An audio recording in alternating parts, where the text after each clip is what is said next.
are listening to Stories from Palestine podcast, a podcast recorded in Palestine and about Palestine. My name is Crystal. I am originally from the Netherlands and I am married to a Palestinian. We live in Beit Safafa between Jerusalem and Bethlehem, and we run Singer Cafe and Al Jisr Bar in Beit Sahur. Before moving to Palestine in 2013, I worked as a teacher and tour guide in the Netherlands.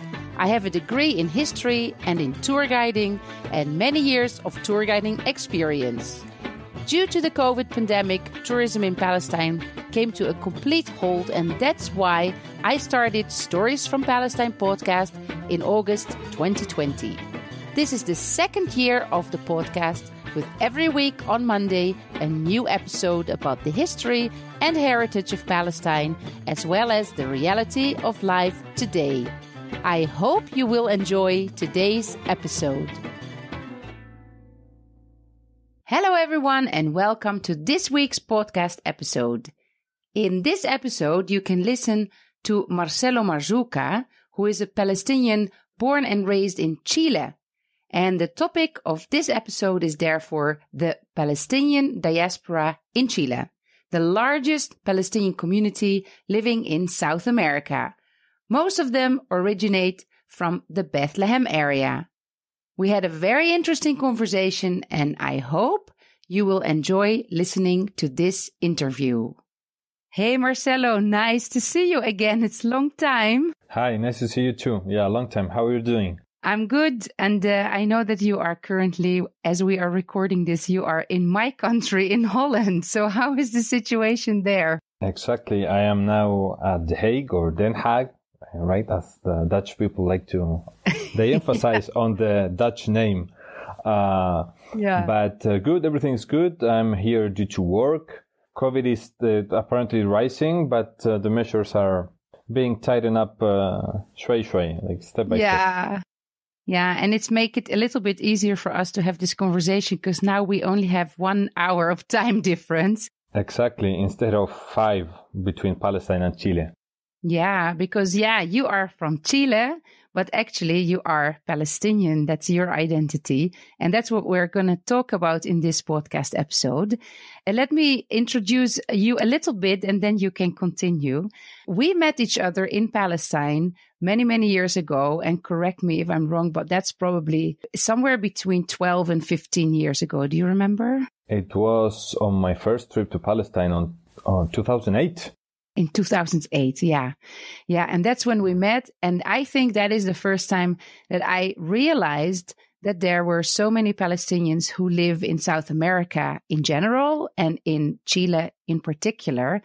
And after our meeting, we stayed in touch. And then I decided in 2010, I guess, to go to Chile and to visit the country, to know the Palestinian community there. And then you were so generous to invite me to your home, where I spent I think I spent about 2 to 3 weeks with you and your mom and your sister. And you were busy. You were studying in the university. I was studying, yeah. And so I hang out a lot with your mom. And I will never forget going to supermarkets with her. And she's all about boycott Israeli products. She was a very proud Palestinian. So I learned a bit about the identity of Palestinians in diaspora. And that's what we're going to talk about. But before we dive into that, can you tell us a little bit more about yourself? Yeah, for sure. Thank you. Thank you for having me in your show. I'm very happy to be here and honored to share some of the experiences that the Palestinians in the diaspora, and especially in South America, we have. So, I was born in Chile to a Palestinian family. So I consider myself Chilean Palestinian, 100% of both. Not like some people that say I'm 50-50 or 25. No. I like to see myself as 100% of both identities. Yeah, that's what I teach my kids also. You're 100% this and 100% that. Full person, not two halves. Yeah, exactly. I am a lawyer and sociologist, and I'm currently at the Netherlands, as you say, for work.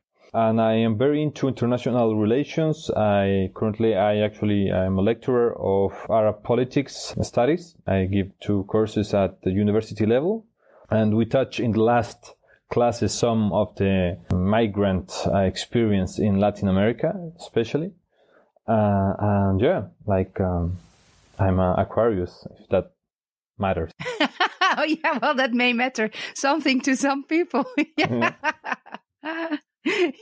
Yeah. I remember that we had a very good time in Chile, and that for me it was an eye opener to understand that there were so many people who have this Palestinian identity that live there, and there's whole parts of Santiago that you feel like you're in Palestine, with shops and food and music that is so familiar if you have been in Palestine.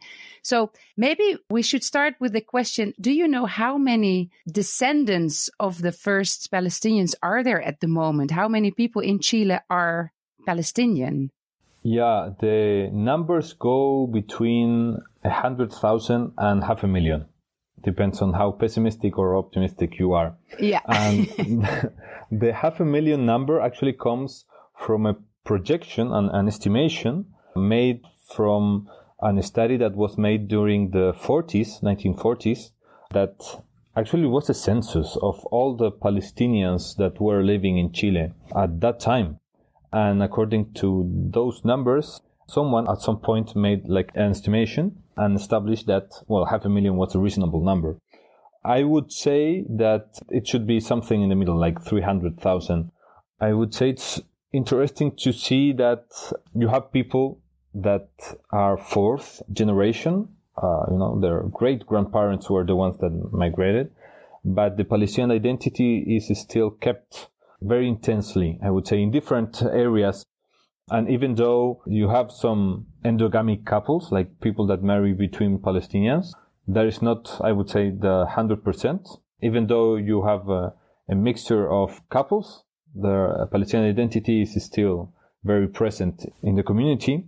I would say it's a very beloved identity in the country in general. Like, the Palestinian identity is highly appreciated among Chileans in general, I would say. Yeah, we definitely have to talk about that. How were people received and how do they connect to their identity now? But we need to start with the beginning, because I think a lot of people will wonder, how did these Palestinians end up in Chile? When did that happen and why?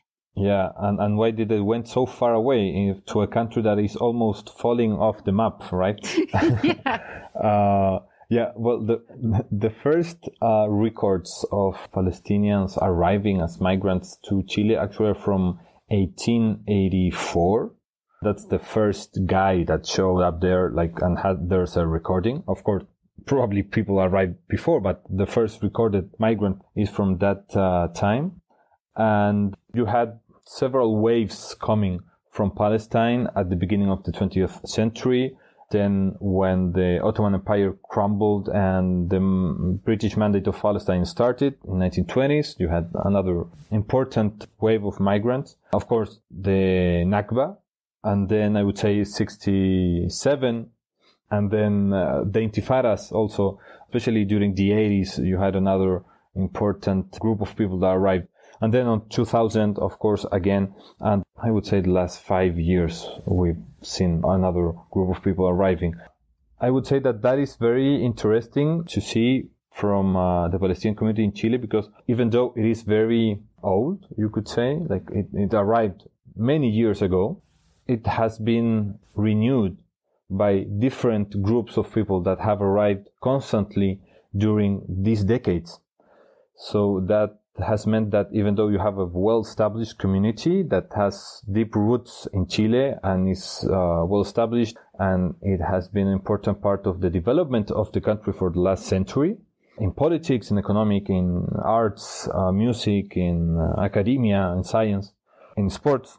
But even though that, you have this renewal of identity because different groups continued to arrive on different decades. And that meant, at least how I see it, that the Palestinian identity was renewed constantly. And even the language was renewed. Like, for example, I don't know, my mom, she speaks like Arabic like her grandmother used to speak. So even the language has been renewed. The music also. Before the internet, you had to wait someone to go back to Palestine and return with a cassette Yeah. to copy it, so you could hear what people were listening to there. And now, yeah, of course, like there's a new video or a new album and you hear it immediately because of the communications. Yeah, it's a more direct communication now. Yeah. But when these first people went all the way from Palestine to Chile, why did they choose Chile and why did they leave? Were they looking for something or were they running away from something? Yeah, I would say that one thing was to go to the Americas because the Americas was a place where it was seen that, in Spanish there's a saying, hacerse la América, like to do the America for yourself. Like go to this new place where there had been told that there were like plenty of opportunities and that you could establish yourself in a very good way there. So that's why Americas. Then if you see the beginning of the 20th century, Europe was not in such a good shape with the crumbling of several empires. And then you have the whole division within the Ottoman Empire. You had food difficulties like famine and the strengthening of taxes and policies against the Arabs from the Ottoman Empire, especially with the young Turks arriving to the government after Abdul Hamid II. So you have all these tough policies against Arabs in general by the Ottomans, which of course were not the common policy previously, but that happened in the 20th century. And then when the British arrived and the Zionist colonialist project became much stronger, the Palestinians felt, especially from the areas that ended up arriving to Chile, right? The Betlehem, Bejala, Betsahur, some of Jerusalem, and some of Birzeit as well. Just to don't have I don't want anyone to say you didn't mention my town, you know. But those are the main places. Yeah, they felt that the Americas were an opportunity to go and find the future within a context where their own country was having very tough situations, mainly economical, right?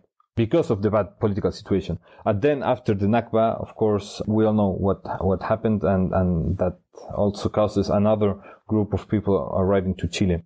Something to be considered, Chile, I would say, that has the same climate than Palestine, like at least that part of the country, right? The part near Jerusalem and Bethlehem. But the other way around, right? We have winter on June, July, August, and we have summer on December, January, February. But you have these clear 4 seasons, similar agricultural products. So it was, I would say, something familiar. And it happened that once someone had established himself, usually it was a male, he would call his brothers, cousins, or in-laws. Some people actually returned to find, for example, a partner, or returned after working and having gathered some money to do some investment in Palestine. And some of them actually ended up being there like continuously, right? That's why in Bethlehem, Bejala, Betsahur, you have people that have Chilean passports or Honduran passports or from Bolivia, because these people went to the Americas and then went back. Yeah, and when they came to Chile, what was it that they could find for jobs? What would they do? I know that Palestinians generally are good in trade, and what I see from them is that they want to work, they want to succeed if they put their minds to it. Was that something that they did, or were they more like, for example, in Holland, we had Palestinians, they were brought actually from Nablus because of their experience in the olive oil and soap industry. And they were brought to a specific factory in Holland where they worked in oil production, but not oil, petrol, but really oil, cooking oil. Wow. So what was the thing that people started to work in Chile? Interesting. I didn't know about this. I will send you. Yeah, there is a whole community of Palestinians in Holland near Rotterdam. The majority of Palestinians there came in the 60s, and that's how the community grew. Yeah. Wow, amazing. So for this part of the world, for Chile, they arrived like with, there's another saying in Spanish, con lo que tenían puesto, with what they had on as clothes, you know, and the the story usually is that they started very from below, started selling things door to door as merchants, as traders, of course, but with this door-to-door trading, trying to do some capital and then growing slowly. So what they usually did, I'm talking about the beginning of the 20th century, they used commerce and trading to establish themselves. They used sports to integrate themselves, and they used charity to show a good image of themselves towards the host country, right? So that's why you see that the first institutions are related to this, to facilitate trading among Palestinians. Then sports, you have a Palestino football club founded in 1916. Wow. In the south of Chile, in a town at south of the country called Osorno, and was found as a sports club. And then 4 years later, in 1920, it was established as a football club. And it still exists until today. It still exists until today. It plays in the Premier League of Chile, which of course is not the European Premier League, but it's in the top. And all of the players are Palestinians or not necessarily? Initially, yes, but not now. I would say that now there's only one player that has Palestinian origin. But it's called Club Palestino, and people, they respect that? The Chileans, they think that's okay? Absolutely, they love it. Yeah. And because all the immigrant communities that arrived at the first half of the 20th century founded these football clubs.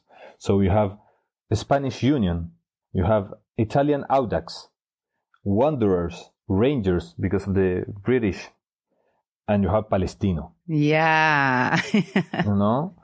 So we have the classic matches between the colonies. So if there's a match between two teams that are from the immigrant colonies, it's called the classic of the colonies. Wow.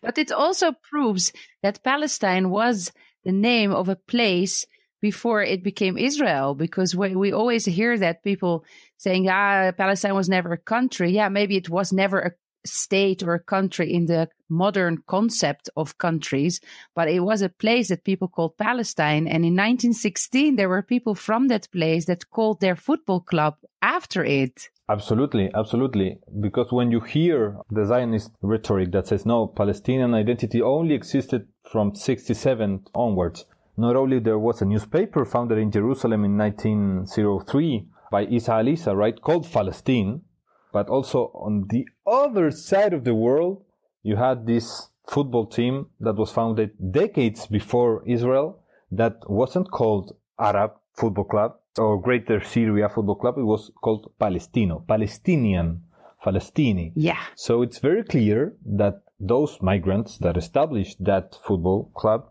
did feel Palestinian. Yeah, this is a proof. And then the other institution that was established at the beginning was the St. George Orthodox Church in 1917 in a neighborhood called Patronato, where most of the migrants established themselves and kind of built this neighborhood as a commercial neighborhood where you would still nowadays see shops with the Palestinian flag, with loud Arabic music and with loud people speaking in Arabic. Yeah, I remember that we went in that area and I was so surprised because coming just from Palestine, I kind of felt at home there.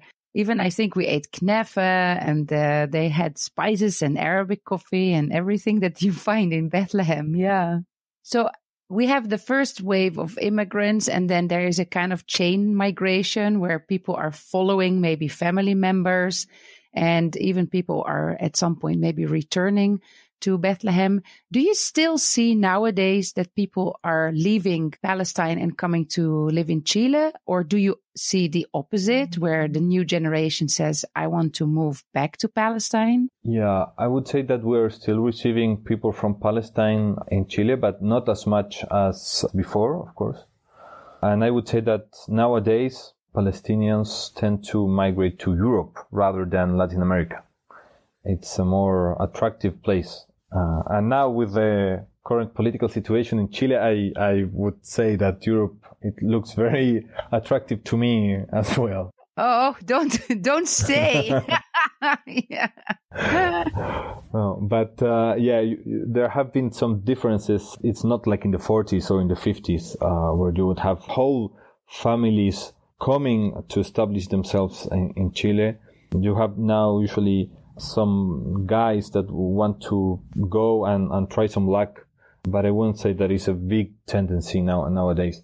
And how were the people received back then? You say that in general Chileans were welcoming to the Palestinian community. Has that always been the same? How do you see the relations between the two nations? Yeah, absolutely not. It's not the same.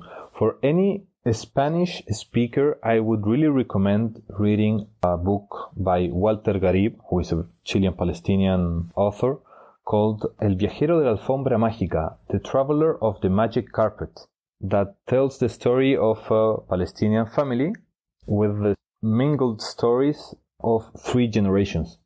So he goes and mixes the times, right?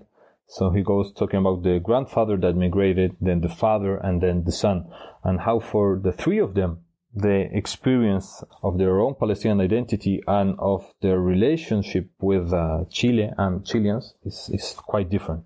So I would say that at the beginning of the 20th century, for the first migrants, they were highly discriminated. They were also called in a bad way Turks, because they arrived with a Turkish passport, right? And they were like, it was a kind of an insult to call someone Turk, because of course, when you are running away from this type of government that mingles your rights and you get called like these guys, it's not very amusing.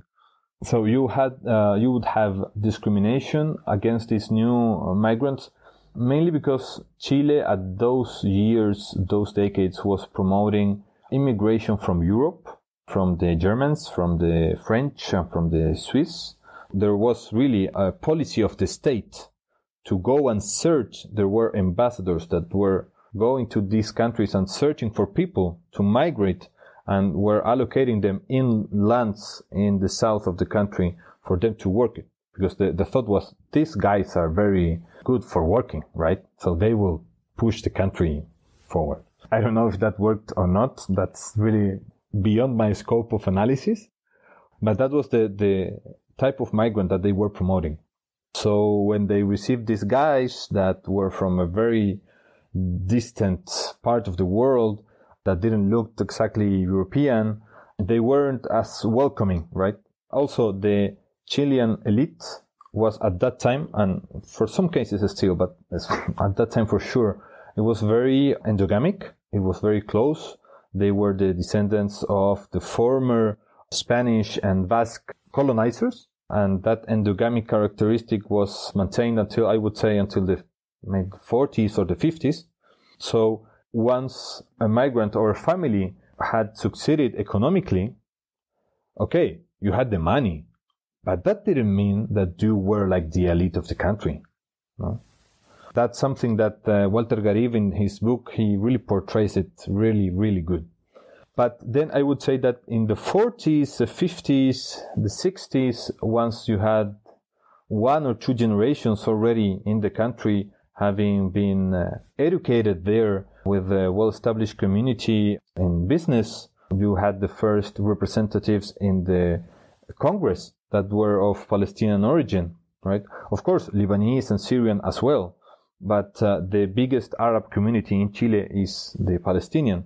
For other countries in Latin America, for example, Brazil, you have Lebanese that are considerable. But for Chile, it's the Palestinians.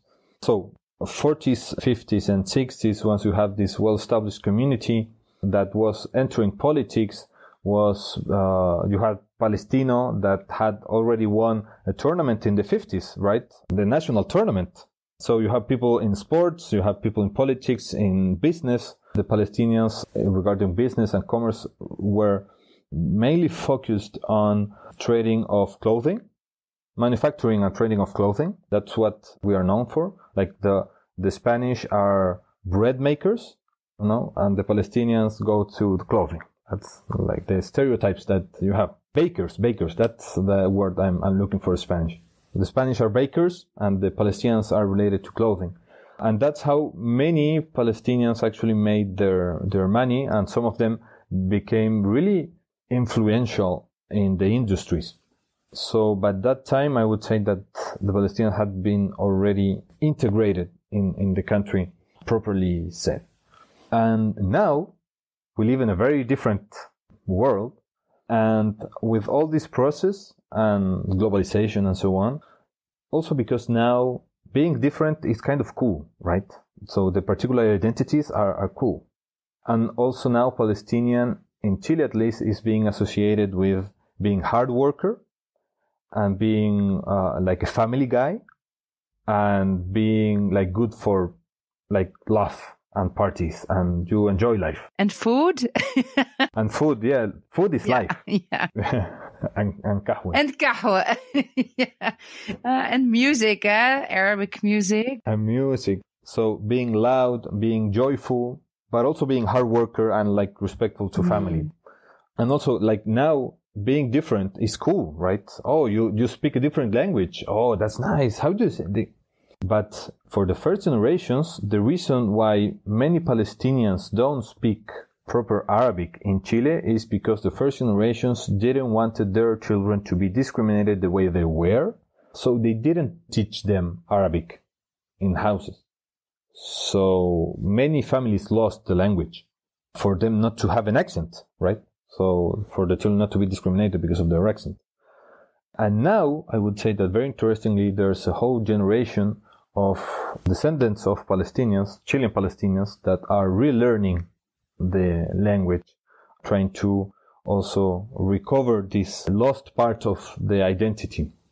How is that for you personally? Did you grow up with your mom speaking Arabic to you? Not that much. No. Not that much. Some. I have the basics, but I wouldn't be able to give this interview in Arabic completely at all. But just the basics I can manage. But yeah, I would say that I'm a part of this generation or group that we've tried to recover the language. Some of them have done it amazingly and they are very fluent right now, and some of them not. And there's also this political statement, right?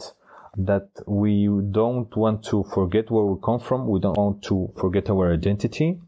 And language is such an important part of identity, right? It gives you all the categories with which people apprehend the world and see the world. So it's kind of problematic to identify with an identity without having language. Yeah. And how is that, for example, with other typical Palestinian trademarks like the Dabka dance or the Arabic music, the oud, the qanun? Do you have people teaching that in Chile? Yeah, for sure. Actually, I remember you went to a Dabka lesson when you were in Chile. Oh, yeah. Yeah.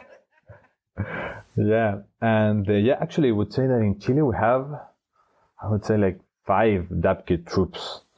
And it's really something that, for Dabka in particular, is something that in the 60s or 70s, there was a guy that everyone says that this guy taught Dabka to all the people that dance now, right? Because he taught the first generation from Hodali family. He taught the first generation. And then there was this generational transmission of knowledge and of dance moves. Did you learn Dabka? Yeah, I did. Yeah. When I was in my teens. Do you still do it sometimes in weddings? Yeah, whenever someone gets married, yeah. And with, in the parties, yeah, there's always a Dabka time.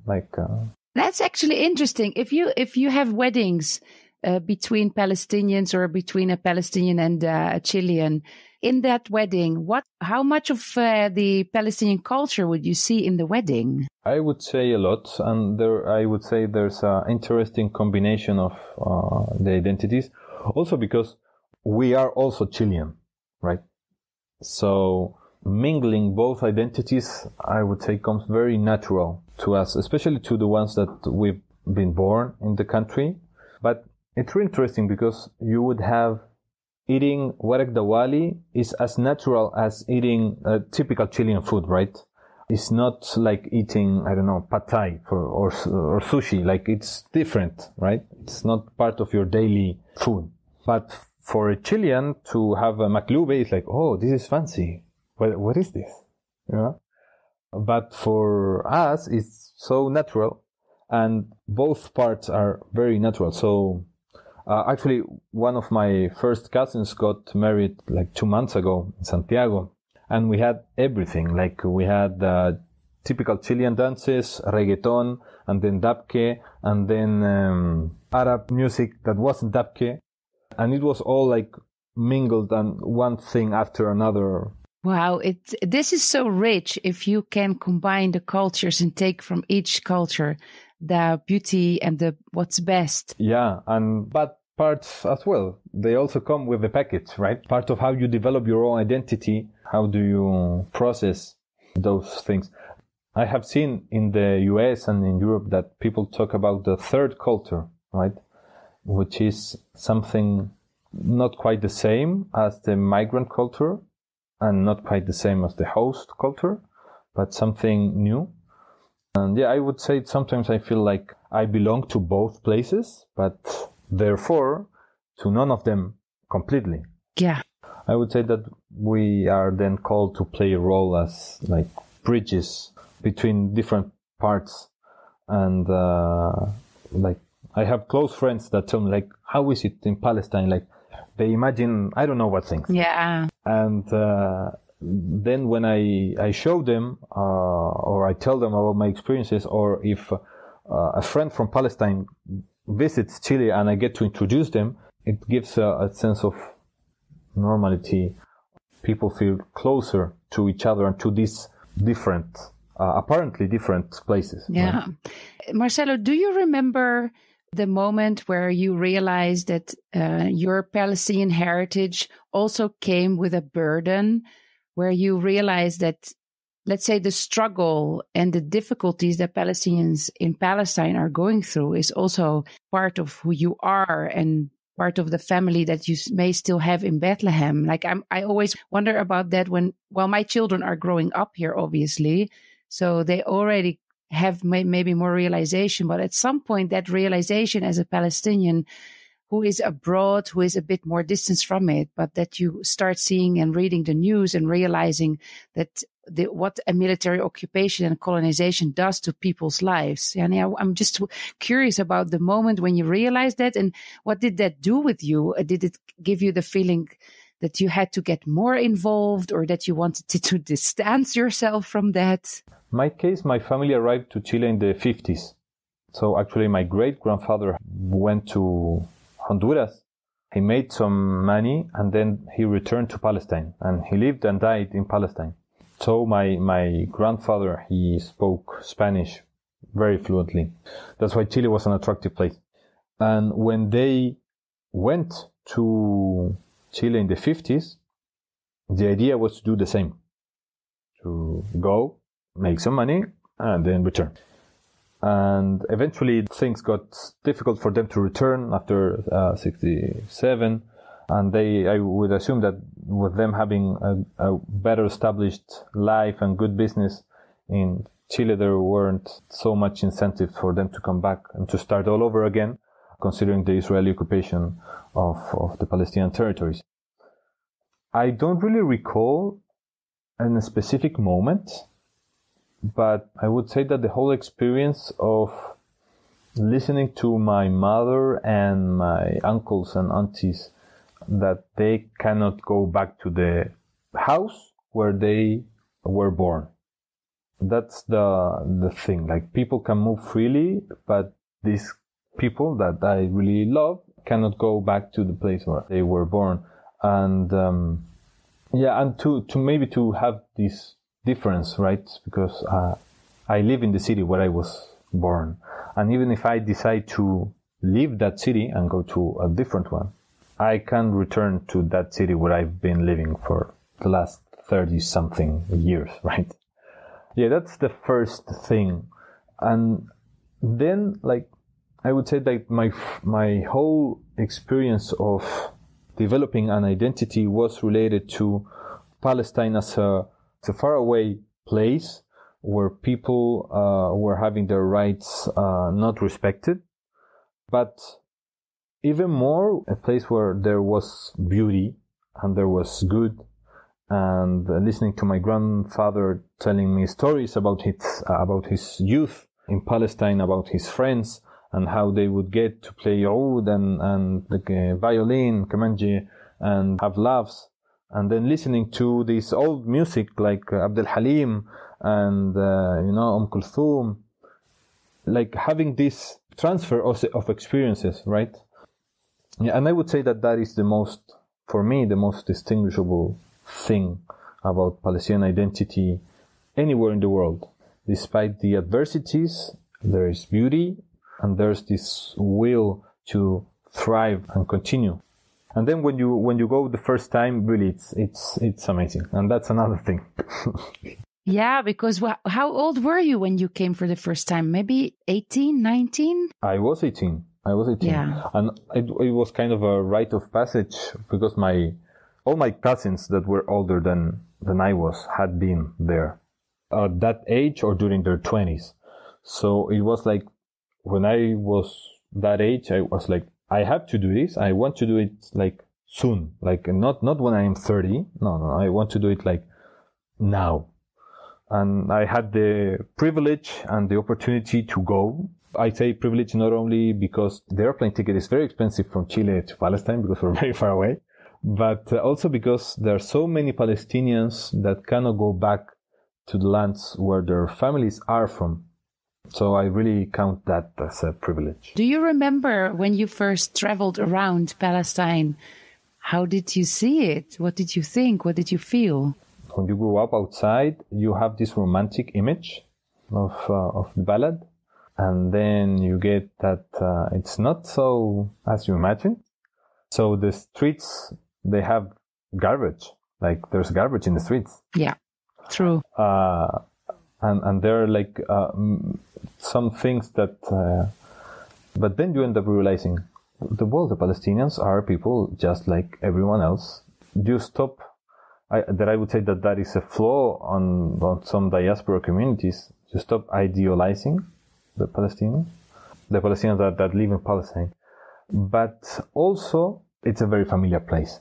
It's like, whoa, I just traveled 28 hours and I feel like I am really like 3 blocks from my house. Yeah. You see the same faces. You say like, dude, this guy looks like my cousin and this guy looks like my friend, and even sometimes they're from the same family, or sometimes, which is crazy, in Bejala, Bedlahem, and Betsahur, you say, no, I'm from Chile. But I lived in Chile 10 years, and people start speaking Spanish. Oh, yeah. Yeah. Like, no, that is very interesting and impressive first time. Then when you go more times, of course, like, it's a natural thing. Yeah.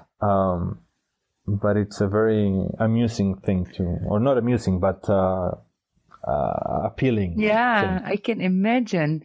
And how do you see the younger generation now of Palestinians who are in Chile, maybe your age or even younger? I mean, we are growing older, and there is another younger generation now. Well, how do you see their relation to Palestine, and what are they doing as diaspora Palestinians to keep that connection and to support the struggle? Yeah. In Chile, I would say that you have this younger generation that is very interested in recovering the lost roots and keeping in touch with the language, keeping the cultural traditions based in the music, in dabke, in some things that relate to daily life, like sahtin al-albak, Food is an important part. I would say that considering that in Chile we've lost language mostly, food and music are an important part of cultural traditions. But also acknowledging that the Palestinian identity cannot be separated from its political side. So I would say that the ones that are more active in the community, and the organizations are well aware that if for Palestinians that live in Palestine, existing and living there is a form of resistance, for the Palestinians in the diaspora, keeping our Palestinian identity is also a form of resistance. Even more considering that there were some voices 70 years ago that say that, the old will die and the young will forget. And we have had 4 generations passed in Chile, and we still very much remember. And not only remember, we try to retrieve these parts of the identity that some older generations have lost. There are many people that are organized. There are different organizations, mainly youth, but also regarding charity, business, political, academia. And the younger generations are very active in promoting the Palestinian issue in universities, to have it there in the public discussion, to keep it an important part of the public discussion. And usually you meet a lot of interest from the Chilean young people, the Chilean youth. Yeah, that's also interesting. And maybe we should start wrapping it up. But we're talking about Palestinians and their identity. But the Chileans, when they meet you and they know that you're a Palestinian, and they must know by now from the social media that what is going on between Israel as a colonizer and Palestine as being colonized. Do you see a form of solidarity there, or understanding, or is there still also a strong pro-Israel voice in Chile? There is a strong pro-Israel voice in Chile, but I would say that there's a stronger pro-Palestine voice as well. And you have solidarity and understanding of the Palestinian issue in Chile coming from different places, not only from, usually the left is more pro-Palestine, right? And it's usually framed as such. But from all the political spectrum, you have people speaking up and solidarizing with the Palestinian issue. My experience also, from my schoolmates, I have a very nice group of friends from school that we've been friends for over 20 years, and all of them know perfectly what's going on in Palestine because we've grown up together, right? But when people you meet at work or at any social instance, they are very much interested in hearing what you have to say. So I always say, please stop me because I can't talk about this for 5 hours, but they're usually very interested. Oh, good. And you usually find a pro-Palestine position, sometimes with certain doubts, and sometimes the Orientalism is very out there. But I would say that in general, at least for Latin America, the people are very well aware of what's happening, and they show their support. And I would say that then the next stage would be to make the states having policies, international policies that go on that direction. Right? Yeah. And that's a matter for another discussion. Yeah. But wasn't there also once a mayor of Santiago who was originally from Bethlehem? There have been a lot of mayors originally from Bethlehem, Betjala, and Betzahur, not only in Santiago, in different cities and municipalities. And actually, the current mayor of the municipality where the neighborhood called Patronato is located, the municipality of Recoleta, is originally from Betjala. Which family? Hadwa. He was actually a presidential candidate, but he didn't pass to the next stage. So the Chileans, they are getting used really to the Palestinians in higher positions. Yeah, absolutely. Marcelo, did you already plan your next visit to Palestine? I haven't. I have to wait for Corona to see how it goes, but hopefully very soon. Yeah, once the pandemic is more under control and things opening up, we're going to see you again and we're going to have fantastic time. Excellent. Hope to see you again in Singer Cafe. Yes, we drink coffee together. Thank you very much for this podcast interview. And if people want to know more about the Palestinians in Chile, I may add some links in the show notes of this podcast. I'm going to ask you after the interview to send me a few tips for further reading. Great. Thank you. Thank you for having me and this excellent conversation.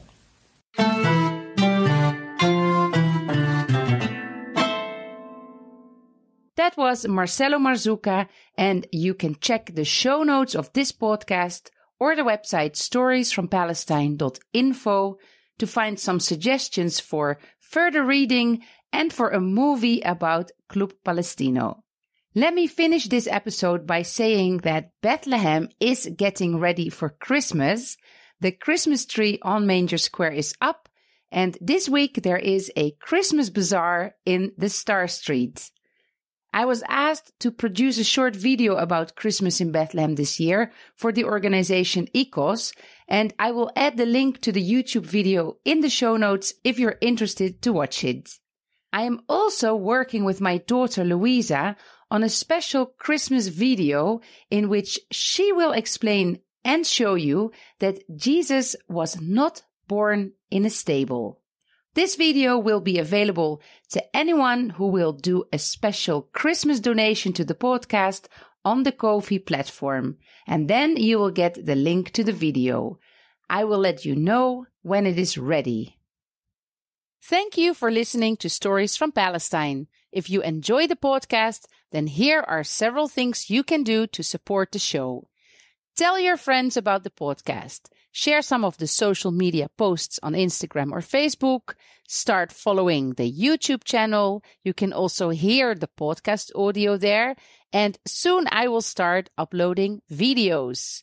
Sign up for the email list so that you get a reminder with a clickable link to the new podcast episode. And in the future, you will be updated about programs and trips that I will start to organize.